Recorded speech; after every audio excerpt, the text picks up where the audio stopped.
Hello friends and welcome. I'm Sarah Liz and I have an exciting free printable for you today. I was the guest crafter on Craft Roulette last Friday. It is an online on YouTube game show paper crafting challenge and I made this card. Hey party animal.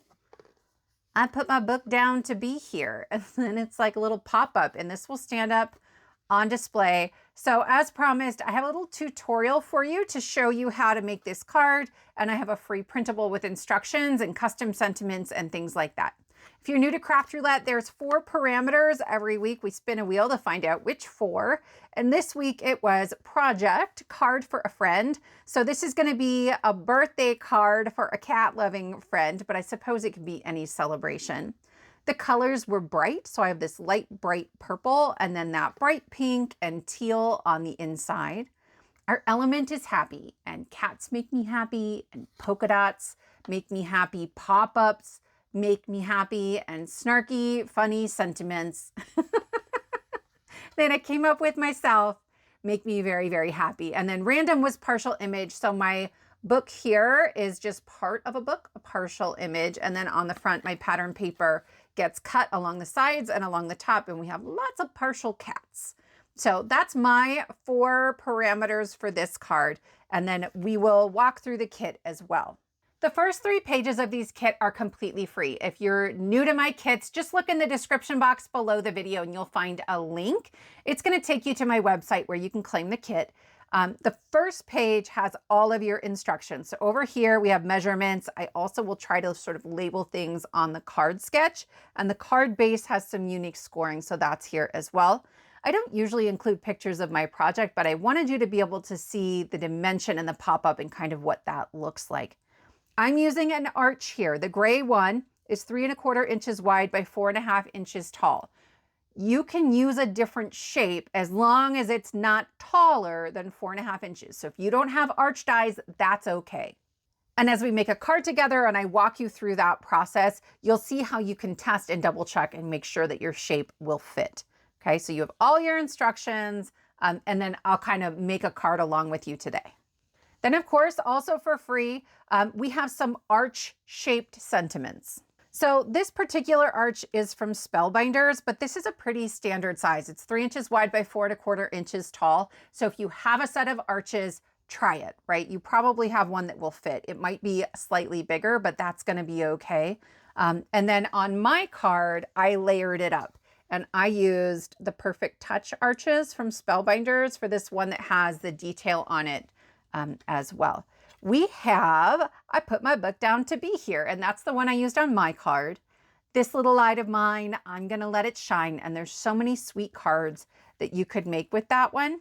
If you are a paid member of my Patreon, you will also get these images, and any tier of paid membership, right? So there's a couple of tiers, you'll all get this page. These are perfectly sized to fit on here, and I'm gonna put this dumpster fire on this sentiment.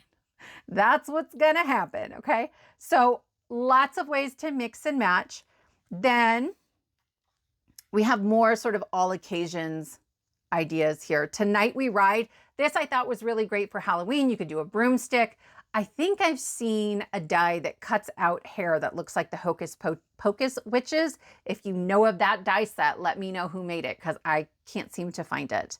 You Make Old People Look Good, always a favorite. And Can Anybody Find Me? Somebody to Love. I actually had a different kit that was supposed to release today that coordinates with this collection from Spellbinders that has a whole bunch of pastas, like there's a little penne over here. And then there's another die set where you can make a little garlic. You guys, I want garlic and onion and everything, and lots of it, please and thank you. But there's tomatoes and cheese, spaghetti. Honestly, I've already cut out all of my pastas and I just don't know where I put them. So wish me luck.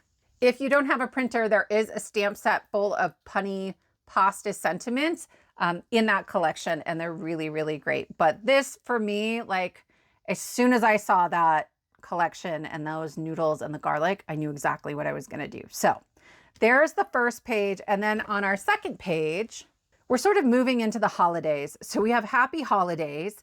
I'm giving everyone my opinion this Christmas. This comes from the Sassy holiday kit that came out last year. So if you want any of these sentiments in different shapes or sizes, I'll try to let you know where to look to find them. If you look in the sweet holiday, religious holiday, I think you'll find like a happy holiday, Merry Christmas. But sassy holiday also had bulk holiday in there. And so you can get happy holidays and Merry Christmas in that kit as well.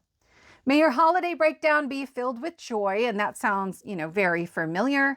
From our Merry Mayhem to yours, and then Merry Christmas. So a couple of different options for holiday cards. And then really I've designed this to try to make it go with everything else we have. So this little light of mine will go, it was on this section on the other page.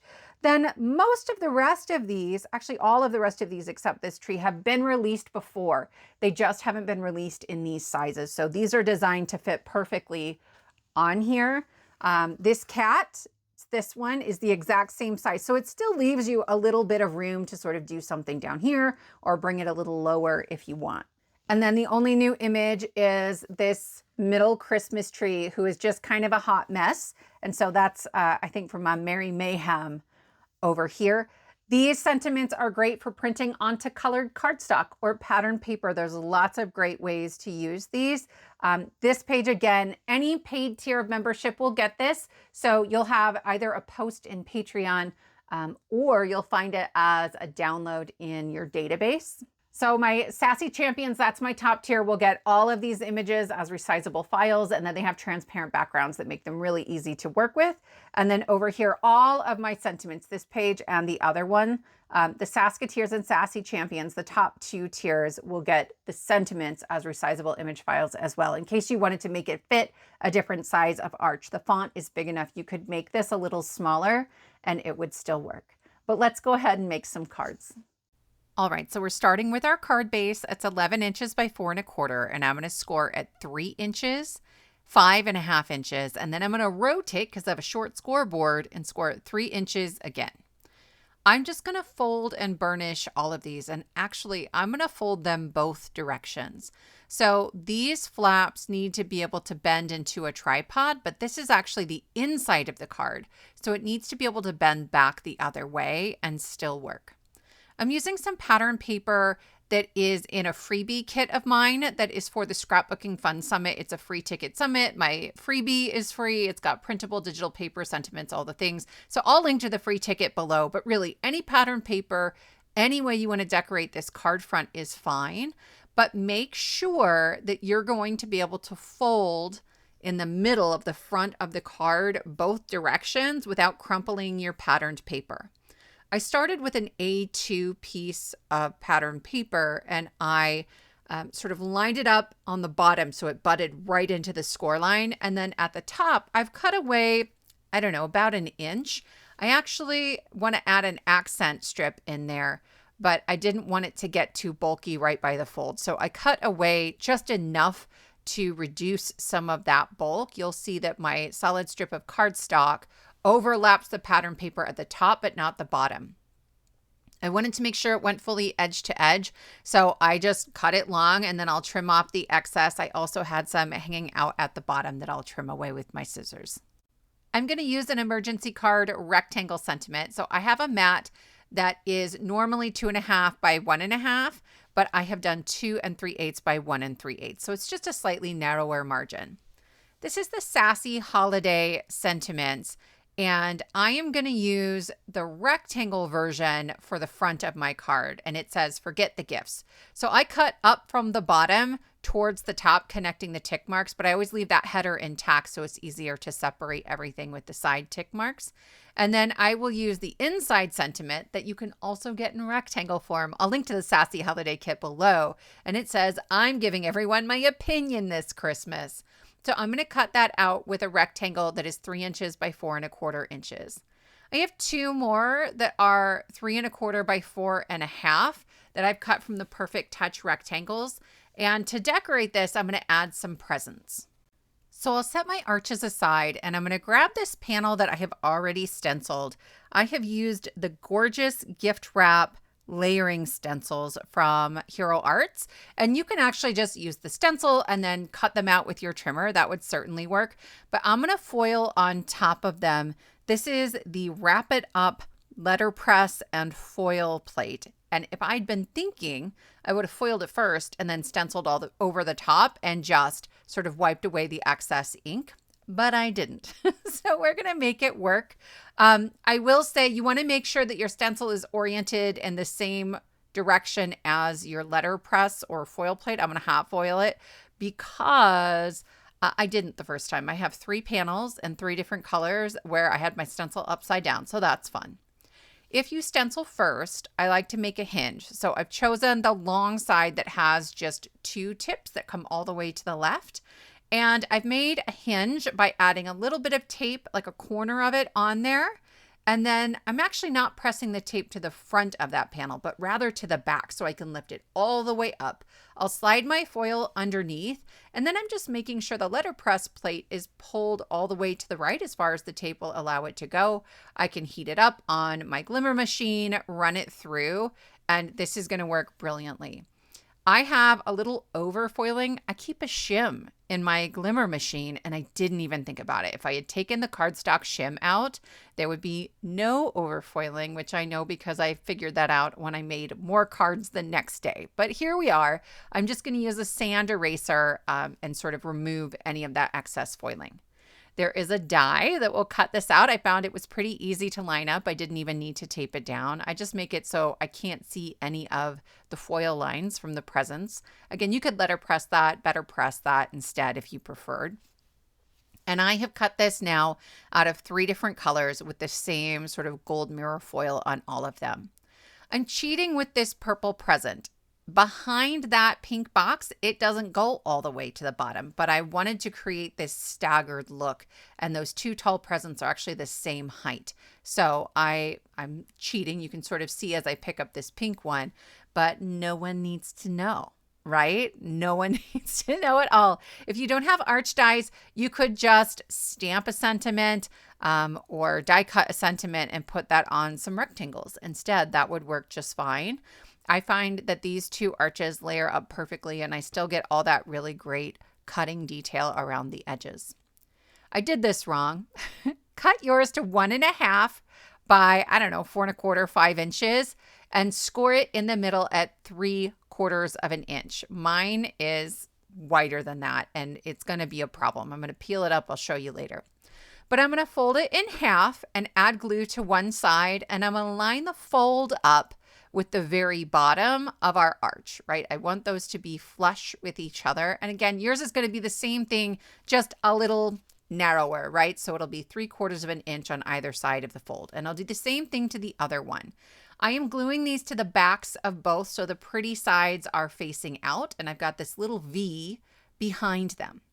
Then, again, something I would do differently here, I'm going to temporarily tape these 2 together to install them into my card. But what I should do is glue them together first. For now, I'm going to add glue onto the front flap. I've extended both of them. They're not V's, they're fully extended. And I'm adding glue only onto the front.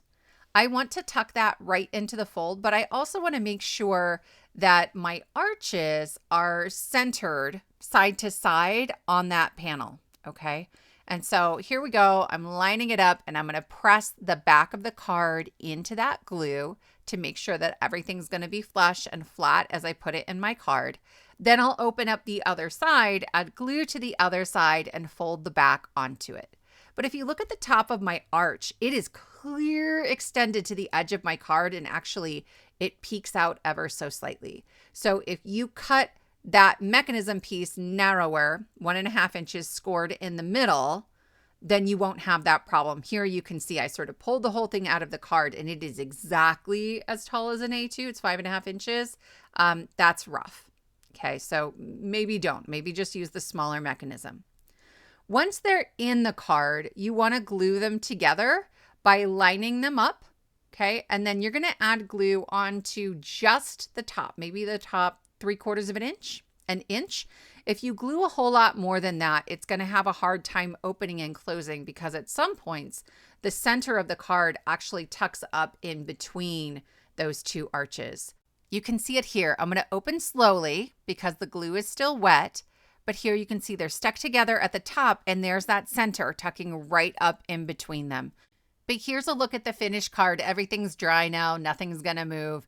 It tucks together really easily. I love the shine. I love the surprise and the pop-up of it. You have full instructions in the free printable. And of course, I have one more example to show you. I made this one with papers from the 12 by 12 cardstock shop and let them do most of the work. So I've got texture. I've got a bunch of specialty cardstock. Did you know you could hot foil on glitter cardstock? I just love how extra it feels with all the texture and the shine. Friends, I hope you'll give this one a try. Everything you need is linked in the description box below the video. Thank you so much for spending your time with me, and I will see you next time.